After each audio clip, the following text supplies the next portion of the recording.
Welcome back to another Q&A. Once again, we're going to be going through some questions. Yesterday's went over pretty well, and yeah, I think we'll just keep them going. So I've got about 3 questions to go through because I planned to do more than that yesterday, but I ended up rambling for longer than I thought I would, so I didn't want the video to drag on too long. Like, my gaming videos already tend to get longer than I intend, so like a Q&A running for more than 20 minutes seems a little bit silly, especially when I'm not even answering that many questions.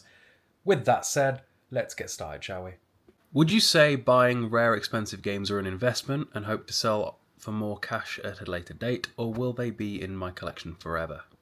So, despite the fact that when I talk about games, I usually talk about their current prices, what they cost me to buy, and what they're currently going for now, in reality, I'm keeping all of them forever.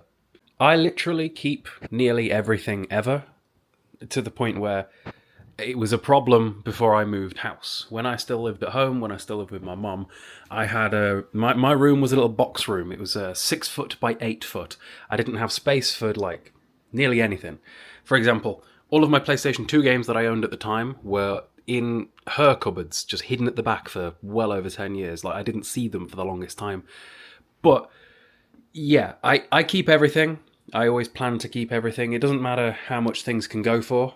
Like, in reality, even though Kuon currently cost me 620 quid to buy, and it's very likely that in a decade or two it'll be worth a lot more again, I'll still not want to get rid of it because it's interesting to me now. Like, I apply sentimentality to inanimate objects probably more than I should, but like, I apply memories to things too.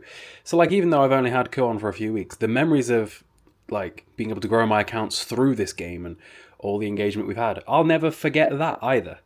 Another example of like sentimentality and me not being able to let things go and stuff like that.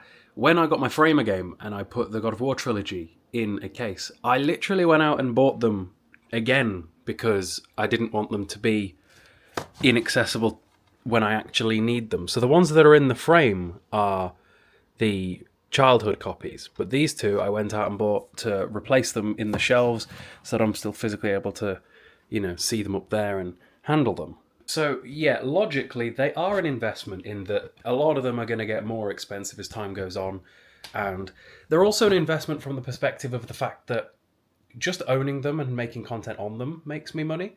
Like, Kuon, for example, made me 3 times what I spent on it. It just did within the first week of me making videos about it. So that's an investment, even if I never sell it. And in reality, in a decade, I can sell it for profit if I wanted to. I still wouldn't, because I just can't see myself ever doing that with anything, because I like to keep things forever. I can't see myself ever getting bored, or even if I did get bored, I'd still keep them. Like, my movie collection, a lot of it is largely redundant because of streaming services that we also pay for. It quite often will be like, so I go to the cinema a few times a week, and fairly frequently something that is part of a larger franchise that's been going on for decades will come around and we'll be like, right, we need to watch all of the others leading up to this. And then I usually already own them because I like to say that I have every movie of significance ever, because I've got well over 1,000 films. Like, you guys think I've got a lot of games, I've got way more films. Like, I truly believe that if it matters, if it's significant, I probably already own it. And in instances where there's something new coming out that requires you to have understood the rest of the franchise, it's usually great because we can just go and pull it out of the wall. But what actually ends up happening the majority of the time in reality is that I can just watch it on streaming services that we already pay for. Like, there's a million and one of them these days, and they're usually better quality than my DVDs. But that doesn't mean I'm getting rid of my DVDs because they hold sentimental value to me. So to more succinctly answer the question, they will be in my collection forever, but they're still an investment in that I don't need to sell them on to have made profit from them, because I'm able to just make content on them and also use them as tax deductibles, which is also fun. Also, if you guys haven't already, be sure to like the video and subscribe, because I feel like if I use the call to actions here as well as on TikTok, that's probably a lot more productive than not. Because it seems that, at least, assuming a video does above 2,000 views, my analytics tell me that well over half of the people that see said video are not already subscribed. So if you could fix that, that'd be cool. We're on the road to 20,000 at the moment.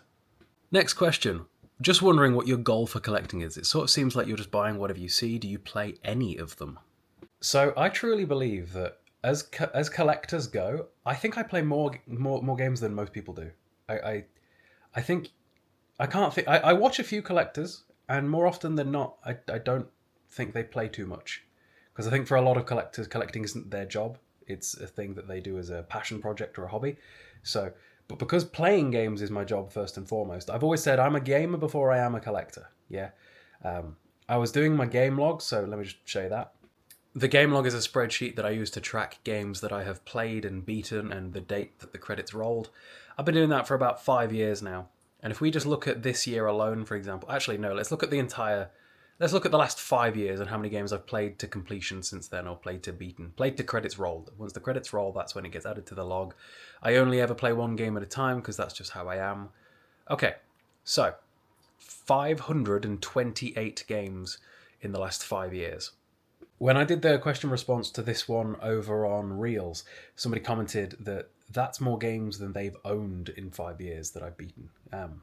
So yeah, I definitely play a lot of the games. I would say I have played the majority of the games that I own, to be fair. And when it comes to the goal for the collecting, so I don't really have an end goal, because the way that I go about things is I have a list on my phone of games that I want, and I will track down the games that I want in CEXs within drivable distance, or eBay if it isn't available through CEX.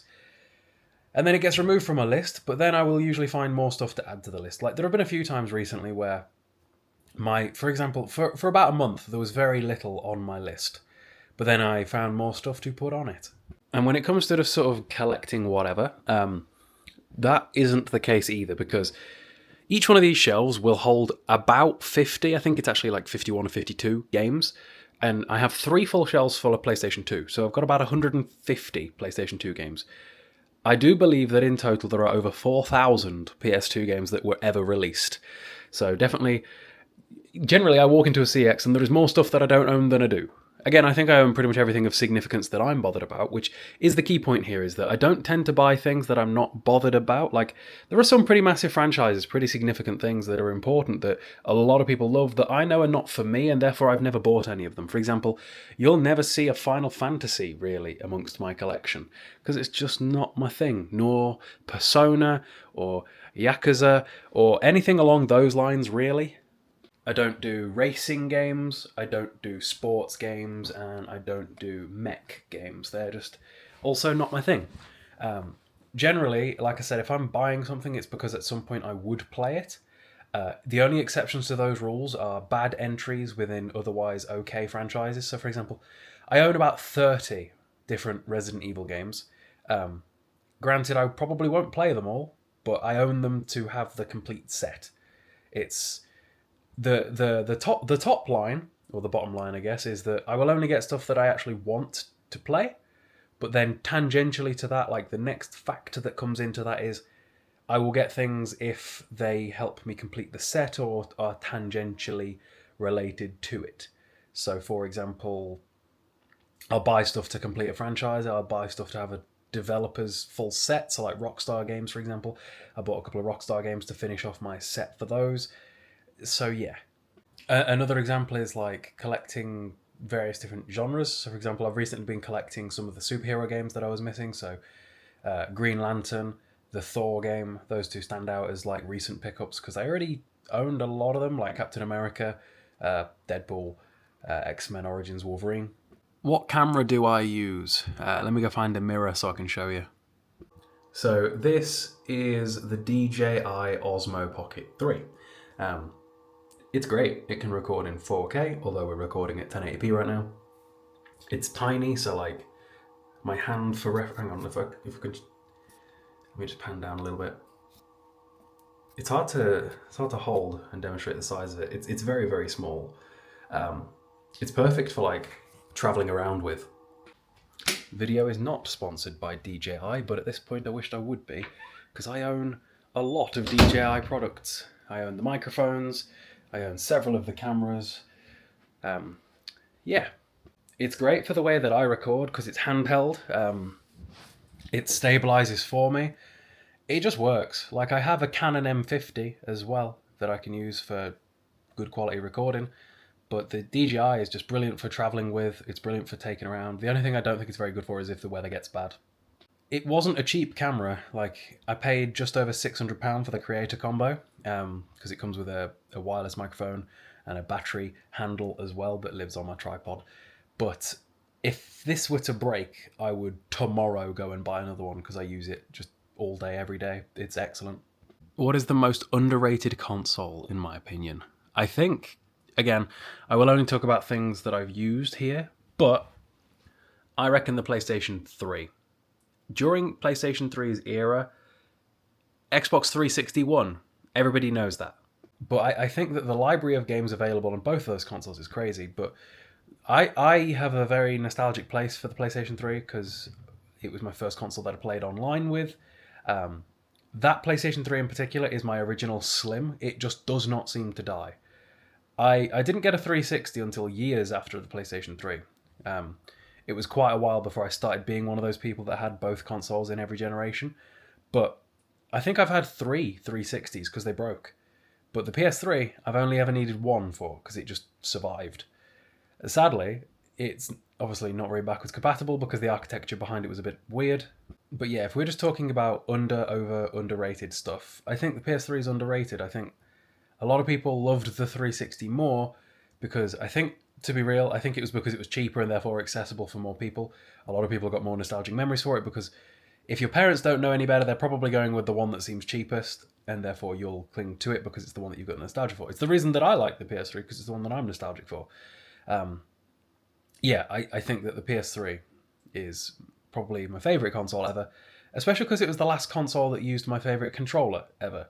The PS1, 2 and 3's controller that is that shape, that little tiny thing, I always loved it.